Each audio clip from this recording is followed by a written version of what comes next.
Doctor Aslam Pervez صاحب principal ہیں ذاکر حسین Delhi college کے. یہ پہلے کبھی اینگلو عربک کالج کہلاتا تھا، 300 سال پرانا ادارہ ہے. پھر دلی کالج کہلاتا تھا، اب وہ ذاکر حسین دہلی کالج ہے، اس کے پرنسپل ہیں. یہ ٹاپک اور یہ موضوع ان کا بہت پرانا ہے، سائنس اور اسلام. ایک میگزین سائنس کی نکالتے رہے، وہ بھی بہت پرانی ہے، سائنس میگزین. اس میں سب کے لیے الگ الگ، ہر ایک کے کیلیبر کے یا ہر ایک کے سٹینڈرڈ کے اس کے اندر مضامین ہوتے ہیں، بچوں کے بھی، بڑوں کے بھی، اور درمیانی درجے کے لوگوں کے بھی. وہ میگزین اب بھی جاری ہے. مختلف جگہوں پر جگہ جگہ ہندوستان میں اور باہر بلایا جاتا ہے اس ٹاپک کے اوپر پریزنٹیشنز کے لیے. قرآن شریف سے جو دلچسپی ہے ان کی، یہ بھی بہت اہم ہے. دہلی کے اندر ہر سال ایک قرآن کانفرنس منعقد ہوتی ہے جو یہ کراتے ہیں، اور بڑی اچھی ویل مینج قرآن کانفرنس ہوتی ہے. مسلمان قرآن کو پہلے نمبر پر رکھیں دوسری تمام چیزوں کے مقابلے میں، اور وہ قرآن سمجھیں اور رائج ہو تو ان کا کوچنگ سینٹر ہے کہ تو وہاں کوچنگ سینٹر بھی، اور پھر قرآن کی انڈرسٹینڈنگ کی تعلیم بھی وہاں پر لگاتار رہتی ہے جو جاری رکھتے ہیں وہ. السلام علیکم.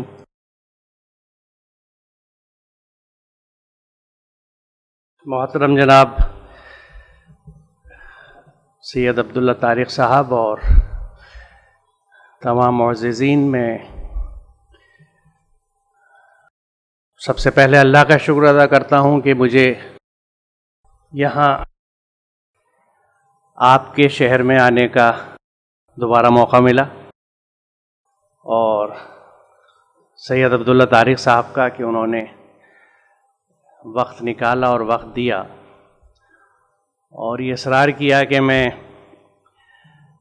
جب یہاں آ رہا ہوں تو آپ سے کچھ گفتگو کر لوں. اور اس میں آپ کی خواہش تھی، حکم تھا کہ میں سائنس کے تعلق سے بات کروں، کیونکہ میں سائنس کا طالب علم بھی ہوں اور قرآن کریم کا بھی.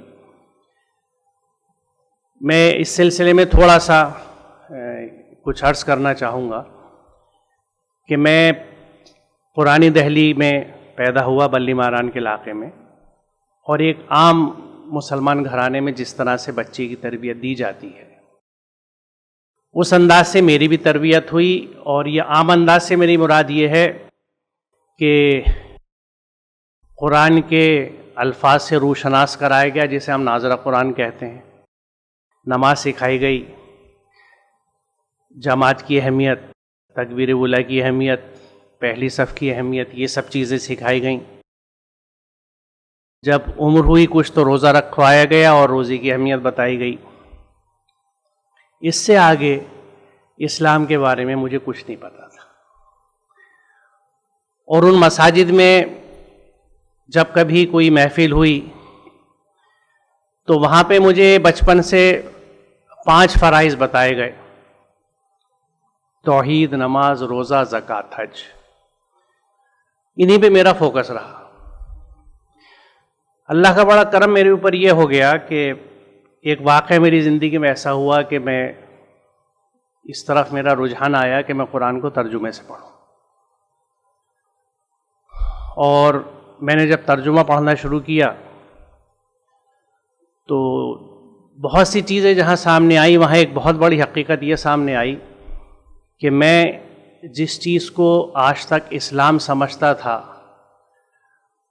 وہ بہت ہی مختصر اور چھوٹا سا حصہ اسلام کا تھا. اور سب سے پہلے مجھے خود قرآن نے یہ بات بتائی کہ قرآن مجھ پہ، ہم سب پہ، جو اپنے آپ کو مسلمان کہتا ہے، فرض ہے. سورہ قصص کی آیت نمبر 85 جو ہے، ان الذی فرض علیک القرآن لا ردک الی معاد، اس نے یہ بات کھولی کہ قرآن مجھ پہ فرض ہے. اور وہاں سے یہ احساس مزید بڑھ گیا کہ اگر قرآن مجھ پہ فرض ہے اور مجھے یہی نہیں پتا کہ اس میں لکھا ہوا کیا ہے، تو میں کن فرائض پہ عمل کر رہا ہوں، 3 یا 4. اور اگر اس میں احکامات مان لیجئے 500 ہیں تو مجھے ایسا لگا کہ میں ایک ایسے بچے کی مانند ہوں جو 10th کا یا 12th کا بورڈ کے امتحان کی تیاری کر رہا ہے اور اسے معلوم ہے کہ 200 نمبر کا پرچہ ہوتا ہے، سارا آبجیکٹیو ہے، 200 سوال آئیں گے اور اس میں سے 4 سوال کی اس کی تیاری ہے، تو جس نے کبھی اسکول کی شکل نہیں دیکھی وہ بھی یہ کہہ دے گا کہ اس کا پاس ہونا مشکل ہے۔ تو ہم نے فرائض کے نام پہ جو کچھ احکامات قرآن کے اٹھا لیے اور ان پہ عمل کیا اور باقی احکامات کے بارے میں ہمیں علم ہی نہیں، تو یہ کہیں سے جسٹیفائڈ نہیں ہے۔ دوسری چیز جو سامنے آئی کہ قرآن سے دوری کی وجہ سے ہماری زندگی کے اہم ترین شعبے بالکل یعنی یکلخت بدلے ہوئے ہیں۔ قرآن سے دوری کی وجہ سے ہمارے ہاں دین کا تصور محدود، عبادت کا تصور محدود، تعلیم کا تصور نہ صرف محدود بلکہ بالکل بگڑا ہوا، کیونکہ یہ واحد یہی بر صغیر ہے جس میں ہمیں دینی اور دنیاوی تعلیم میں ایک تقسیم نظر آتی ہے، ایک ورٹیکل اسپلٹ، بالکل 2 دھڑوں میں بٹے ہوئے ہیں اور ان کے بیچ میں کوئی برج نہیں ہے، کوئی راستہ نہیں ہے، کوئی رشتہ نہیں ہے۔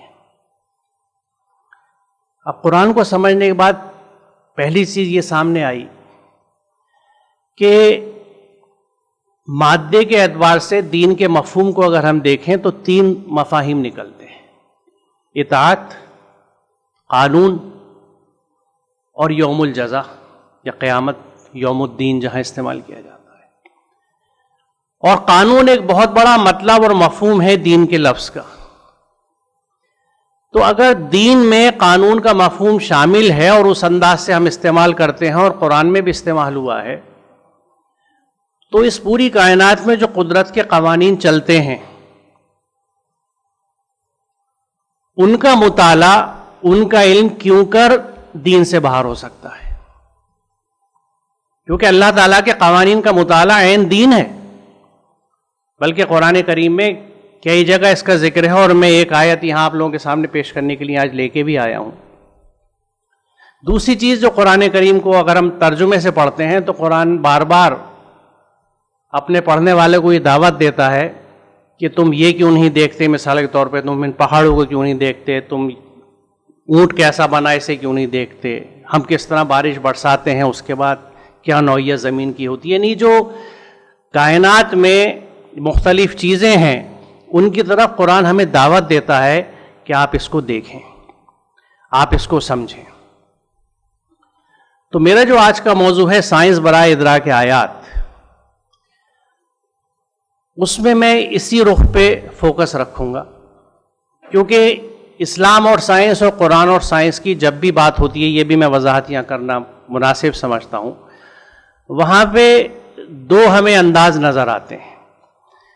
ایک تو یہ کہ ہم سائنسی ایجادات یا سائنسی واقعات سے قرآن کی حقانیت کو ثابت کرنے کی کوشش کرتے ہیں کہ یہ ہے موجود، لہذا یہ قرآن صحیح ہے۔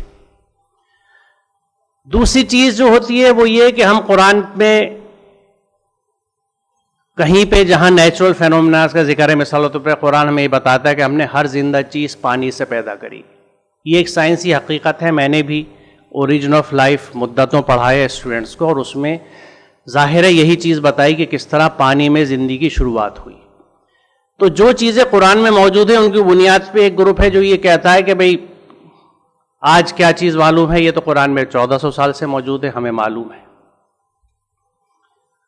میری جو اپروچ و کوشش ہے ان میں سے کوئی سی بھی نہیں ہے۔ میری کوشش صرف یہ ہے کہ کس طرح سے ہم اللہ تعالیٰ کی ان آیات کو جو کائنات میں پھیلی ہوئی ہیں، جس کو خود قرآن آیت بتاتا ہے، کیوں کر ہم ان کو سمجھ کر ان کی مدد سے اللہ تعالیٰ کی عظمت کا احساس کر سکیں، اور کیوں کر ان سے بھی ہدایت لی جا سکے، کیونکہ آیت خود قرآن نے ان کو بھی کہا ہے اور ان الفاظ کو بھی، وہ بھی ایک آیت ہے جو قرآن میں موجود ہے، اس کی بھی وضاحت میں ابھی آگے کروں گا۔ تو یہ کیا وجہ ہے کہ ہمارا فوکس صرف اس تحریری آیت پہ ہے اور کائناتی آیات کے اوپر نہیں ہے، کیونکہ وہاں بھی ہمارے لیے بہت سبق ہے۔ تو اس بہرحال تعارف کے ساتھ میں اپنی بات شروع کرتا ہوں۔ سائنس کی بات کر رہے ہیں تو سب سے پہلے ہم سائنس کی تعریف دیکھ لیں۔ یہ ویبسٹر ڈکشنری سے ایک فوٹو ہے کہ سائنس کو ڈیفائن وہ کیسے کرتے ہیں کہ knowledge is of facts phenomena laws and proximate causes organise experiment and correct thinking also the sum of universal knowledge. اور اسی کی پھر آگے مختلف انداز سے وضاحت ہے. یعنی سائنس جو ہے وہ ایک طریقے کی مدد سے جس میں مشاہدہ بھی ہے, جس میں سوچ بھی ہے, اور جس میں جو پیچھے سے علم حاصل ہو چکا ہے وہ بھی ہے, اس کے ایک باضابطہ طریقے سے کسی چیز کے بارے میں واقفیت حاصل کرنے کا نام سائنس ہے. کیونکہ عموماً سائنس سے تصور عام آدمی کا یہ ہے کہ یہ ایک سبجیکٹ ہے, جیسے اکنامکس ہے, جیوگرافی ہے, اس میں جیسے کیمسٹری ہے, فزکس ہے. سائنس ایک طریقت ہے, ایک طریقہ ہے, ایک میتھڈولوجی ہے. اس کی وضاحت بھی میں ابھی آگے کروں گا. اب دیکھیں یہ المورد ڈکشنری کا ایک پیج ہے کہ یہ سائنس کو عربی میں کس لفظ سے ٹرانسلیٹ کیا گیا ہے, یعنی سائنس کا متبادل عربی میں کیا ہے. تو آپ دیکھیں گے علم ہے. سائنس, نالج, لرننگ, لو, انفارمیشن, اس سب کا جو لفظ عربی میں استعمال ہوتا ہے وہ ہے علم. یعنی جس کو ہم علم کہتے ہیں وہ سائنس ہے. سائنس ایز اے سبجیکٹ نہیں, بلکہ science as a set of knowledge. اب لغات میں دیکھتے ہیں کہ علم کے متعلق کیا کہا جاتا ہے. لغات کے مطابق علم یعلم کا مفہوم ہے, یعنی مطلب ہے کسی چیز کو کما حقہ جاننا, یعنی پوری طرح سے مکمل طور سے جاننا, پہچاننا, حقیقت کا ادراک کرنا, یقین حاصل کرنا, محسوس کرنا, محکم طور پر معلوم کرنا. یہ تاج العروس اور محیط المحیط سے اقتباس ہے, ان سے یہ تعریف لی گئی ہے. علم الانسان ما لم یعلم, یہ سورہ الق کی مشہور آیت ہے. اس نے انسان کو وہ کچھ سکھایا جیسے وہ نہیں جانتا تھا. علامہ بالقلم, اسے قلم سے لکھنا سکھایا. علامہ البیان, اسے بولنا سکھایا. ان آیات کا مطلب یہ نہیں کہ اللہ تعالیٰ نے ہر انسان کو اس طرح سکھایا جس طرح ایک استاد بچے کو تعلیم دیتا ہے. اس کا مطلب ہے کہ اللہ نے انسان کے اندر ان باتوں کی صلاحیت رکھ دی, اسے ان کی استعداد عطا کر دی. اس کی واضح مثال سورہ مائدہ میں ملے گی, جہاں فرمایا کہ تم اپنے شکاری جانوروں کو شکار پکڑنا سکھاتے ہو. مما علمکم اللہ, اس علم کی روح سے جو تمہیں اللہ نے دیا ہے.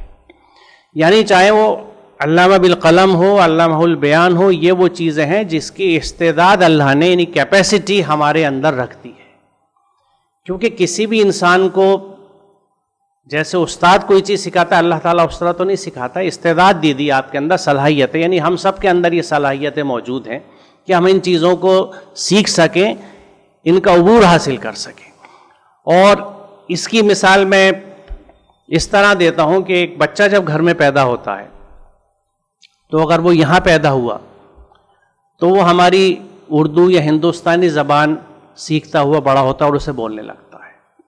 آپ اسی اپنے بچے کو جس کے اندر آپ کا خون ہے, آپ کی جینز ہیں, اس کو پیدا ہوتی اگر تامل ناڈو لے جائیں اور ایک تامل گھر میں رکھ دیں تو وہ تامل سیکھ لے گا اور تامل بولنے لگے گا.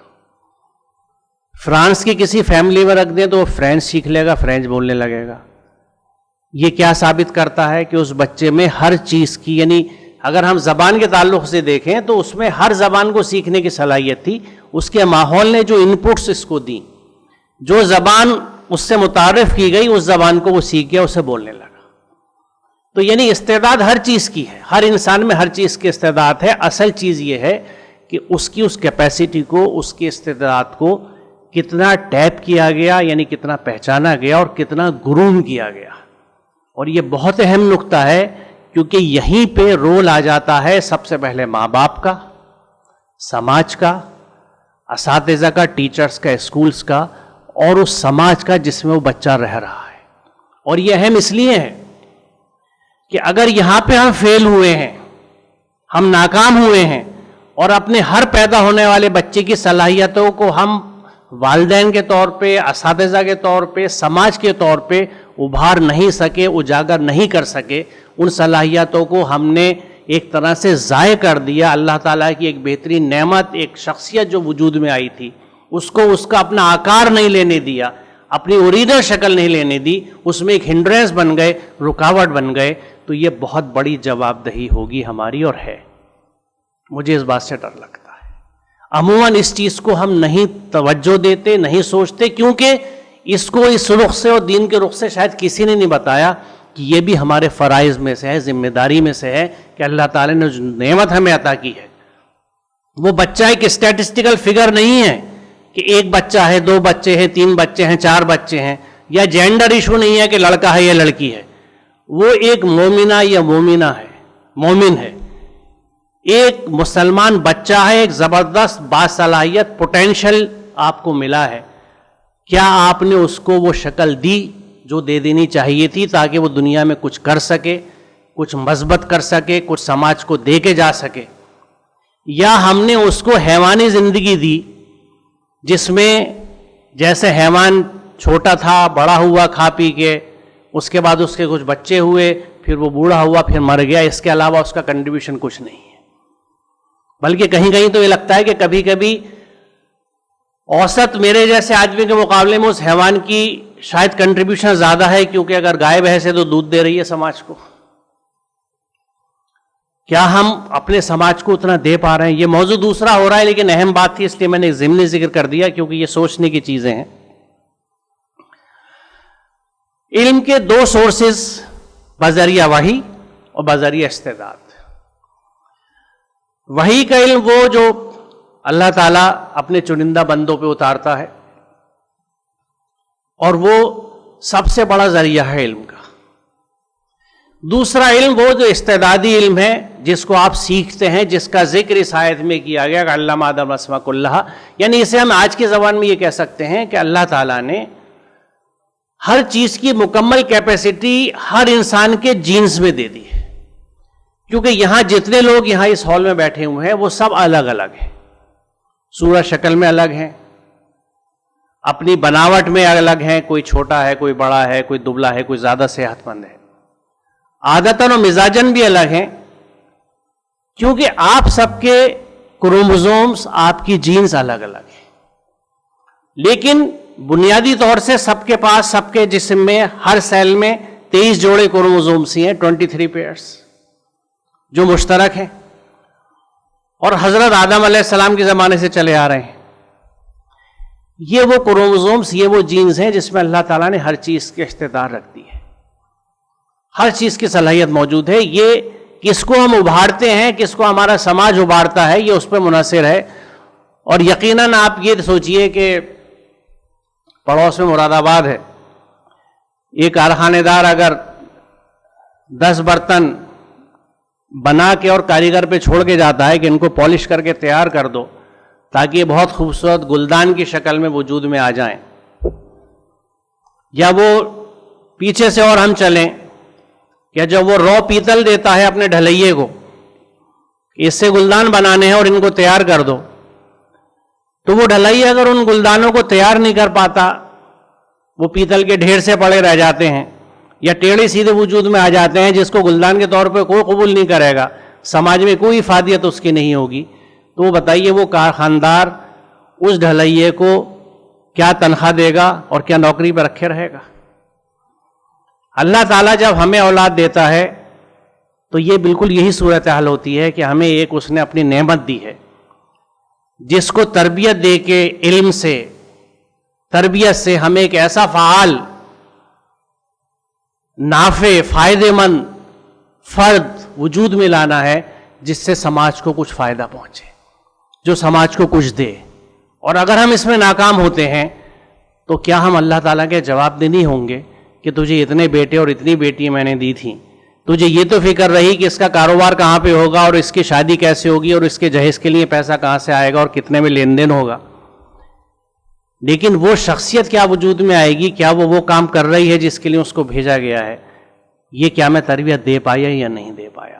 تو یہ وہ استعداد جو ہر ایک کے اندر موجود ہے، اور اس کو نکھارنا، اس کو ڈیولپ کرنا ہم سب کی ذمہ داری ہے، ہر والدین کی، ہر سماج کی. اسماء اسم کی جمع ہے جس کا مادہ سین میم واو ہے. اسم کے معنی ہے کسی چیز کی علامت جس سے اسے پہچانا جائے. صاحب مفردات یعنی راغب اصفہانی اس پر بحث کرتے ہوئے لکھتے ہیں کہ معرفت الاسماء لا تحصل الا بمعرفت المسمى، یعنی جب تک مسمى کا علم نہ ہو اس کے اسماء کا تعارف کچھ فائدہ نہیں دیتا. اس کا مطلب یہ ہے کہ آدم کو علم اشیاء کی ایسی صلاحیت دی گئی ہے کہ وہ ہر چیز کو اس کی شکل اور اس کے خواص سے معلوم کر کے اس کو پہچاننے کے لیے اس کا نام رکھتا ہے. یہاں دیکھیے نام اور جس چیز کا نام ہے اس کے افعال سے بڑا اہم رشتہ ہے. مثال کے طور پہ میں اسے اس طرح کہنا چاہوں گا کہ اگر میں نام لوں پنکھا تو فوراً ایک تصویر آپ کے ذہن میں آتی ہے ایک ایسی چیز کی جو گرمی میں آپ کو ہوا دیتا ہے, جو چھت پہ بھی ٹانگا جا سکتا ہے جیسے یہ سیلنگ فین لگے ہوئے ہیں, زمین پہ بھی رکھا جا سکتا ہے, چھوٹا بھی ہوتا ہے ٹیبل فین, بڑا بھی ہوتا ہے پیڈسٹل فین. آپ فوراً یہ ساری چیزیں آپ کے دماغ میں گھوم گئی پنکھے کا نام سن کے. اسی طرح وہ تمام چیزیں جن سے آپ واقف ہیں جب ان کا نام لیا جاتا ہے تو آپ فوراً کنیکشن جڑ جاتے ہیں اس چیز کی افادیت اور ساری چیزوں سے.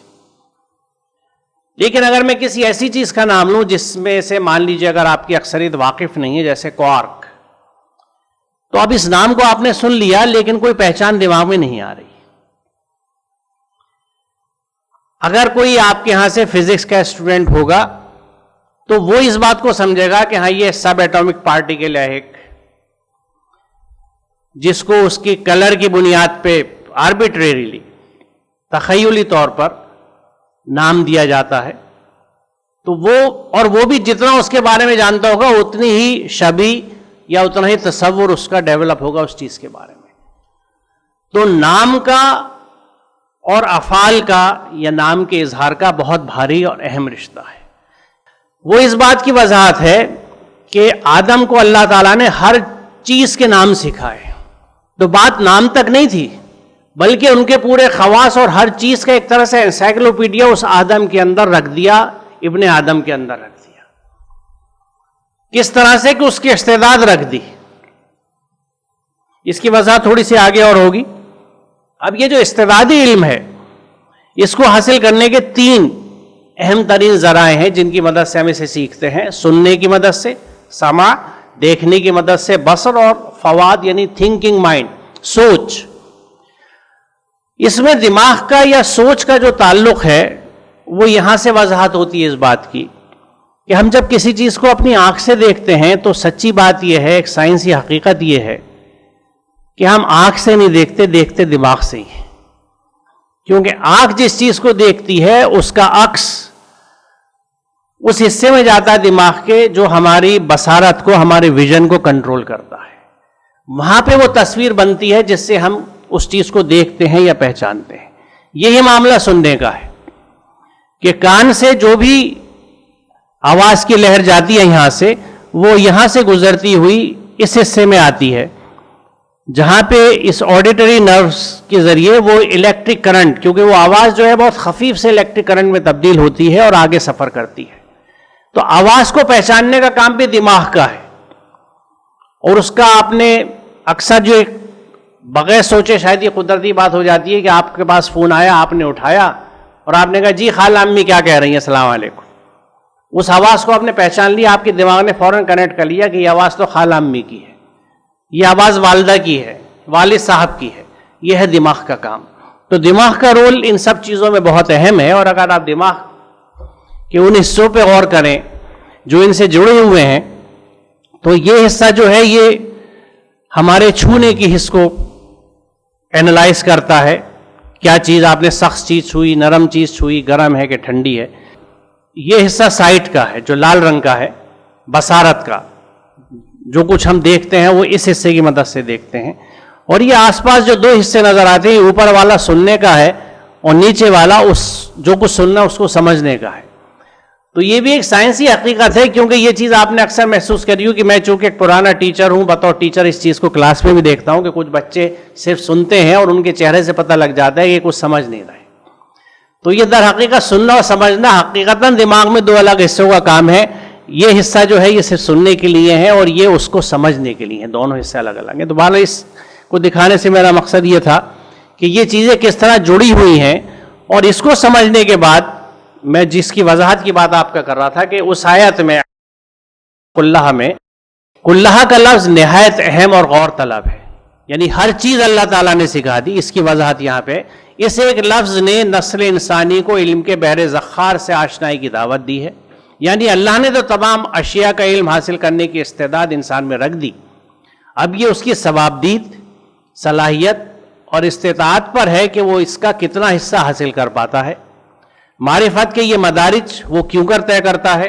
اس کی نہایت غور طلب شکل یوں سامنے آتی ہے کہ سورہ بقرہ کی مذکور آیت میں اللہ تعالیٰ فرماتا ہے کہ اس نے آدم کو تمام اشیاء کائنات کا علم عطا کر دیا، اور سورہ نحل میں ارشاد باری تعالیٰ ہے کہ اللہ نے تم کو تمہاری ماؤں کے پیٹوں سے نکالا اس حالت میں کہ تم کچھ نہ جانتے تھے، لا تعلمون شیئا، تمہیں کسی چیز کا علم نہیں تھا، اس نے تمہیں کان دیے، آنکھیں دیں اور سوچنے والے دل دیے، اس لیے کہ تم شکر گزار بنو۔ گویا انسان جب دنیا میں آیا تو اسے کسی شے کا علم نہ تھا، ہم جانتے ہیں کسی شے کا علم نہیں ہوتا، البتہ اللہ تعالیٰ نے اس کو کان، آنکھ اور سوچ سمجھ عطا کر دی تھی تاکہ ان اوزاروں کی مدد سے اللہ کی کائنات کا علم حاصل کرے۔ اگر وہ اس طرح اللہ کی کائنات کا علم حاصل کرے گا تو اللہ کی نعمتوں کا جو اس کو عطا کی گئی ہے عملاً شکر ادا ہوگا، کیونکہ ان کا استعمال عین منشاء الہی کے مطابق ہوگا۔ یہاں میں ایک چیز کی وضاحت کرنا چاہوں گا کہ یہ جو نعمتیں ہیں اللہ تعالیٰ کی، اور ان کو بطور نعمت خاص طور سے ہم اس وقت سمجھتے ہیں یا پہچانتے ہیں جب ان میں سے کوئی چیز کمزور پڑتی ہے یا گم ہو جاتی ہے۔ مثال طور پہ میں اپنے آپ کو دیکھتا ہوں کہ چند سال پہلے تک مجھے کسی چشمے کی ضرورت نہیں تھی، میری آنکھیں پاس سے لے کے دور تک بالکل مکمل کام کرتی تھی۔ آج مجھے پڑھنے کے لیے چشمہ چاہیے کیونکہ میری نزدیکی بصارت کمزور ہو گئی ہے۔ تو آج احساس ہوتا ہے، یعنی جو نعمتیں ہیں یہ کبھی جب اللہ نہ کرے کھوئیں یا کم ہوں، لیکن جب یہ کھوتی ہیں یا کم ہوتی ہیں تو یہ احساس ہوتا ہے، اور اس حقیقت کا بھی احساس بھی ہوتا ہے اور سامنا ہوتا ہے کہ آج کتنی بھی سائنس کی ترقی ہو گئی لیکن ان کو ہم ریپلیس نہیں کر سکتے، ان کا نعم البدل آج بھی نہیں ہے۔ تھوڑا بہت ایڈجسٹمنٹ ہو جائے گا لیکن آپ کو وہ چیز بالکل اس طرح کی نہیں ملے گی۔ تو یہ جو نعمتیں ہیں اللہ تعالیٰ کی، یقیناً ہم ان کا شکر ادا کرتے ہیں کہ اللہ کا بڑا شکر ہے کہ ہاتھ پیر چل رہے ہیں۔ کیا شکر یہی ہے؟ شکر کا جو مفہوم ہمیں قرآن سمجھاتا ہے اسے ہم، یعنی میں اس طرح کہہ سکتا ہوں کہ ایک بچہ امتحان میں بہت اچھے نمبر لے کے آیا، اس کے والد نے خوش ہو کے اس کو ایک پین، ایک قلم تحفے میں دیا کہ لو بیٹے یہ تمہارے لیے تحفہ ہے۔ بچہ نے کہا شکریہ ابا جان، تھینک یو، شکریہ ادا ہو گیا۔ اب اس قلم کو لے کے وہ اگر کلاس میں آگے جو بچہ بیٹھا ہوا ہے اس کی کمر میں بھونک رہا ہے، چھیڑ رہا ہے، انک پین ہے تو انک ڈال رہا ہے اس کی قمیض پہ۔ جب انک پین تھے تو اسکولوں میں بڑی بیماری چلتی تھی، زیادہ تر بچوں کی پیچھے سے قمیضیں جو ہیں وہ چھپی ہوئی نظر آتی تھی۔ یہ قلم کا استعمال ہو رہا ہے اور اس سے لکھنے پڑھنے کا کام نہیں کرتا جس کے لیے وہ مقصود تھا، جس کے لیے وہ دیا گیا تھا۔ تو یہ عملاً ناشکری ہے، کفران نعمت ہے۔ زبان سے شکر ادا کر دیا تھا لیکن وہ تو کم ترین ہے اور نہ ہونے کے برابر ہے۔ اصل شکر کیا ہے کہ جو چیز جس مقصد کے لیے دی گئی ہے اس مقصد کے لیے اسے استعمال کیا جائے اور ان صلاحیتوں کو پروان چڑھایا جائے جو اس کی مدد سے پرورش پاتی ہیں۔ تو اس قلم کا عملی شکر کیا ہوگا کہ اس کو لکھنے پڑھنے کے لیے بچہ استعمال کرے، اور یقیناً اگر اس کا استعمال کرے گا تو اس کے علم میں اضافہ ہوگا، وہ آگے کے اور درجات میں چلے گا۔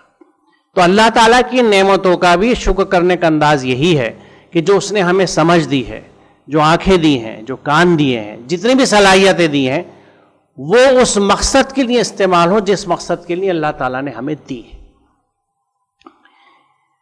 اس کی وضاحت یہاں پہ ہوتی ہے سورہ مومنون کی آیت نمبر 78 میں کہ وہ اللہ ہی ہے جس نے تمہارے لیے کان اور آنکھیں اور دل پیدا کیے، نشو و نما کیے۔ میں نے بریکٹ میں اس لیے لکھا ہے کہ اس میں انشاء لکم کا لفظ آیا ہے، اور یہ بھی ایک غور طلب نقطہ ہے کیونکہ یہ وہ آیت ہے جہاں پہ ہمیں ایوولوشن کی بات آتی ہے، کیونکہ گریجول ڈیولپمنٹ جو ہوتا ہے کسی سادہ شکل سے پیچیدہ شکل کی طرف، جس کو ہم ایوولوشن کہتے ہیں، اس کے لیے یہ لفظ آتا ہے انشاء کا جو یہاں پہ استعمال کیا گیا، لیکن وہ الگ موضوع ہے۔ لیکن میں نے بریکٹ میں سے لکھ دیا کہ اس میں محض صرف پیدا کرنے والی بات یہاں پہ نہیں آتی، مگر تم بہت ہی کم شکر کرتے ہو، کیونکہ عملاً شکر ہمارے یہاں کم ہے۔ اس لیے اس آیت کریمہ میں بھی اس بات کی، اس حقیقت کا اظہار ہے کہ ہم عملاً کم شکر ادا کرتے ہیں۔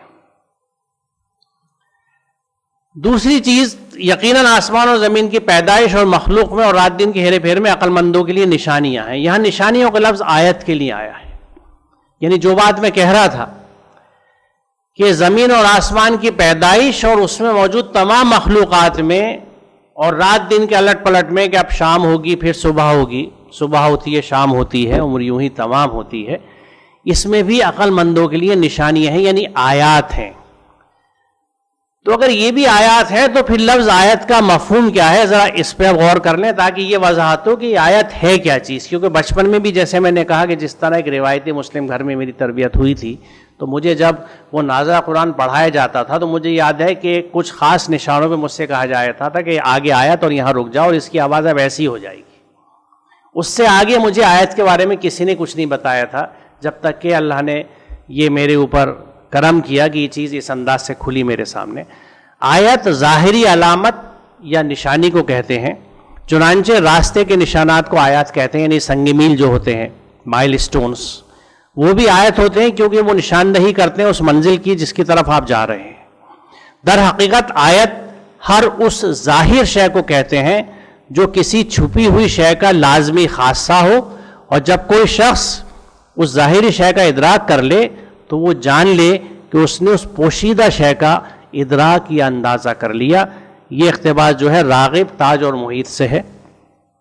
خدا کی ذات انسانی ادراک کے احاطے کے اندر نہیں آ سکتی، لہٰذا اس کے متعلق ان ظاہری علامات ہی سے اندازہ لگایا جا سکتا ہے جو کائنات میں بکھری پڑی ہیں. اس لیے یہ کائنات اور اس کی تمام اشیاء آیات اللہ ہیں. یہ وہ نشانات راہ ہیں جن سے ہم اس منزل کا اندازہ لگا سکتے ہیں. انسانوں کی دنیا میں وہی خدا کی سب سے بڑی نشانی ہوتی ہے، اس لیے اس کو بھی آیت کہا جاتا ہے. یہ بھی آیت اللہ ہے. یہاں میں اس کی بھی تھوڑی سی وضاحت کرنا چاہوں گا کہ جن اوزاروں کا، جن ٹولز کا بھی میں نے ذکر کیا، ویژن ہے، ہیئرنگ ہے یا اسپیچ ہے، یہ بھی لمیٹڈ ہے ہماری. مثال کے طور پہ سورج سے جتنی شعاعیں زمین پہ آتی ہیں جس کو ہم پورا الیکٹرو میگنیٹک اسپیکٹرم کہتے ہیں، اس کا بہت چھوٹا سا مختصر سا حصہ ہے جس کو ہم ویزیبل اسپیکٹرم کہتے ہیں، جس کو ہم دیکھ سکتے ہیں. اس سے ادھر کی اور ادھر کی جتنی شعاعیں ہیں، جو کرنیں ہیں، وہ ہمیں نظر نہیں آتی. مثال کے طور پہ جب آپ ایکس رے کرانے جاتے ہیں اسپتال میں تو ایک بٹن کی کھٹکی کی آواز آتی ہے اور ایکس رے ہو جاتا ہے. اٹینڈنٹ کہتا ہے کہ جائیے صاحب ہو گیا. ایکس رے کی وہ کرنیں، وہ شعاعیں آپ کو نظر نہیں آتی کیونکہ وہ آپ کی دائرہ بصارت سے، آپ کا جو ویژن اسپیکٹرم ہے، جو آپ کی صلاحیت ہے آنکھ کی، اس سے باہر کی چیز ہے. آواز کی لہریں آپ نہیں دیکھ سکتے، ہم کوئی نہیں دیکھ سکتا، پورا انسان گروپ نہیں دیکھ سکتا کیونکہ ہماری بصارت محدود ہے، ویژن لمیٹڈ ہے. اسی طرح ہماری ہیئرنگ، ہماری سماعت محدود ہے. ہمیں ایک خاص بینڈ ہے آواز کا جس کو ہم سن سکتے ہیں، اس سے آگے پیچھے کی آوازیں ہم نہیں سن سکتے. گویا ہماری تمام صلاحیتیں محدود ہیں، ہمارا علم محدود ہے. اللہ کی ذات لامحدود ہے. تو بہت سیدھی سی بات ہے کہ محدود سے لامحدود کا احاطہ نہیں کیا جا سکتا. ہم اللہ تعالیٰ کو نہیں سمجھ سکتے. تو پھر کیا کریں، اس کو کیسے پہچانیں؟ میں کیسے دل سے کہوں کہ اللہ سب سے بڑا ہے، اللہ اکبر جب میں کہتا ہوں تو اسی کے لیے قرآن کا اگر میں یہ کہوں کہ سارا فوکس اس بات کے اوپر ہے کہ کائنات کی آیات کو دیکھو. کیوں؟ کیونکہ ان آیات کو سمجھ کے ہم اللہ تعالیٰ کی عظمت کا اندازہ لگاتے ہیں، اس کی کریٹیوٹی اور اس کی ہر وہ صفت جو اسماء حسنہ میں ہے، اس کی جھلک ہمیں آیتوں میں، اللہ تعالیٰ کی کائناتی آیتوں میں نظر آتی ہے، جس کو ہم دیکھ کے اگر سمجھ سکیں علم کی مدد سے. گویا یہ کائناتی آیات اور وہ تمام علوم جو ان آیتوں کو سمجھنے میں ہماری مدد کرتے ہیں، یہ آج کے زمانے میں معرفت الہی کا ایک ذریعہ ہے. دیگر ذرائع ہیں اپنی جگہ، ان سے کسی کو انکار نہیں ہے، لیکن یہ بھی معرفت الہی کا، اللہ کو پہچاننے کا ایک ذریعہ ہے، ایک طریقہ ہے. تائیہ کے معنی ہے کسی جگہ ٹھہرنا، تائیہ بالمکان، وہ اس جگہ ٹھہرا، دیر لگا دی اس نے وہاں پر.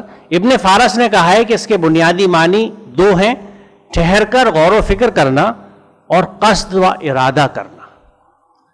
ٹھہر کر غور و فکر کرنے کی خصوصیت سے آیت کے مفہوم پر بڑی بلیغ روشنی پڑتی ہے. اس کے معنی یہ ہے کہ دنیا میں جس قدر چیزیں ہیں ہر ایک آیت اللہ ہے، لیکن یہ اسی کے لیے آیت ثابت ہو سکتی ہے جو ان پر ٹھہر کر رک کر غور و فکر کرے. اس غور و فکر سے اس کی توجہ ان اشیاء کے خالق کی طرف منعطف ہو جائے گی. اس طرح قرآن کریم کی آیت پر بھی رک کر غور و فکر کرنے سے انسان اصل مقصود کو پا سکتا ہے. اگر کسی آیت پر رک کر غور و فکر نہ کیا جائے تو انسان کو اصل و غایت کا پتہ نشان نہیں دے سکتی، یعنی وہ حقیقی معنوں میں آیت نہیں بنتی. یہاں اس آیت کی وضاحت ہوئی جو مجھے بچپن میں کہا جاتا تھا یہاں رک جاؤ، یہاں ٹھہرو، لیکن کسی نے یہ نہیں بتایا تھا کہ کیوں ٹھہرو. قرآن کی آیت پہ ہمیں اس لیے ٹھہرنا مقصود ہے تاکہ پھر ہم اس پہ غور کریں